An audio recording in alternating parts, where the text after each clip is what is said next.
This is what happened in the 1980s in particular. I think Japan became more and more involved in the region. And Tadashi, of course, was at the forefront of all the activities. There was this notion that Asia-Pacific and Europe was a somewhat underdeveloped dimension of what we now would call globalization. And therefore, Tadashi became interested in doing something about strengthening this European Asia-Pacific dimension. In a way, I think this process, this conference which Tadashi organized then, sort of pre-configured the later the ASEM process, Asia-Europe meetings, just as the Trilateral Commission in a way pre-configured the G7, G8, then now G20 summit meetings.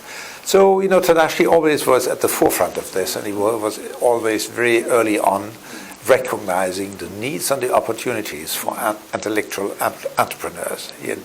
He was a great intellectual entrepreneur. I think this is one of the things he was. And there is still, it seems to me, in Japan here, civil society organizations which are really independent are still relatively few and far in between. So it's still important to strengthen this voice of civil society in Japan in international dialogues. And I think JCIE is not perhaps in itself a think tank, but it works a lot with think tanks, and it also has an important function in that context. And again, we do not have all that many think tanks. Unfortunately, as I would like to see more think tanks, in Japan, which join the international debate.